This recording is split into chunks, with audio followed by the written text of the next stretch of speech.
ವಯನಾಡಿನ ಭೂಕುಸಿತದಲ್ಲಿ ಒಂದು ಮಸೀದಿಯೊಂದು ಸಂಪೂರ್ಣವಾಗಿ ಧ್ವಂಸವಾಗಿರೋದನ್ನ ನಾವು ಇಲ್ಲಿ ನೋಡಬಹುದಾಗಿದೆ. ಸೊ ಮುಂಡಕೈನಲ್ಲಿರುವಂತಹ ಈ ಒಂದು ಪ್ರಾರ್ಥನಾ ಮಂದಿರ ಸಂಪೂರ್ಣವಾಗಿ ಕೊಲ್ಯಾಪ್ಸ್ ಆಗಿರೋದನ್ನ ಇಲ್ಲಿ ನಾವು ನೋಡಬಹುದಾಗಿದೆ. ಅಂದ್ರೆ ಇದರ ಅಕ್ಕಪಕ್ಕ ಕೆಲವೊಂದು ಕಾಂಪ್ಲೆಕ್ಸ್ಗಳು ಕೂಡ ಇತ್ತು, ಮತ್ತೆ ಏನು ಅಲ್ಲಿ ಜನವಸತಿ ಪ್ರದೇಶ ಕೂಡ ಇತ್ತು. ಈಗ ಸದ್ಯಕ್ಕೆ ಬಂದಂತಹ ಬೆಟ್ಟ ಕುಸಿದು ಬಂದಂತಹ ಬಂಡೆಗಳು ಏನು ಅಪ್ಪಳಿಸಿದ ತಕ್ಷಣ ಏನು ಆ ಮಸೀದಿ ಸಂಪೂರ್ಣವಾಗಿ ಜಖಮಾಗಿರುವಂಥದ್ದು. ಈಗ ಅದರ ಪಕ್ಕದಲ್ಲಿ ಕೂಡ JCBಯಲ್ಲಿ ಅದನ್ನ ಕೆಲವೊಂದು ತೆರವು ಮಾಡುವಂತಹ ಕಾರ್ಯಾಚರಣೆಯನ್ನ ಕೂಡ ಮಾಡ್ತಾ ಇದ್ದಾರೆ. ಸೊ ಅಲ್ಲಿ ಸಾಕಷ್ಟು ಜನರು ಬಂದು ಅದನ್ನ ಈ ರಕ್ಷಣಾ ಕಾರ್ಯವನ್ನ ಇಲ್ಲಿ ಮಾಡ್ತಾ ಇರುವಂತದ್ದು. ರಕ್ಷಣಾ ಪಡೆಗಳು ಇಲ್ಲಿ ಬಂದು ರಕ್ಷಣಾ ಕಾರ್ಯದಲ್ಲಿ ನಿರತವಾಗಿದ್ದಾವೆ.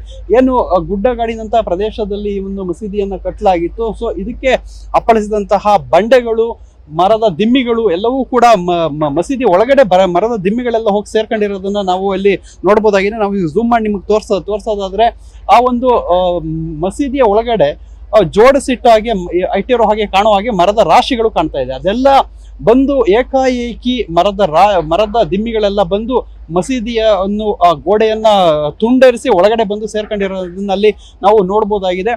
ಸದ್ಯಕ್ಕೆ ಇದೇ ರೀತಿ ಹಲವಾರು ಮನೆಗಳು, ಪ್ರಾರ್ಥನಾ ಮಂದಿರಗಳು, ಜನವಸತಿ ಕೇಂದ್ರಗಳು, ಚಿಕ್ಕ ಚಿಕ್ಕ ಕಾಂಪ್ಲೆಕ್ಸ್ಗಳು, ಕಮರ್ಷಿಯಲ್ ಬಿಲ್ಡಿಂಗ್ಗಳು ಕೂಡ ಇಲ್ಲಿ ಕೊಲ್ಯಾಪ್ಸ್ ಆಗಿದೆ.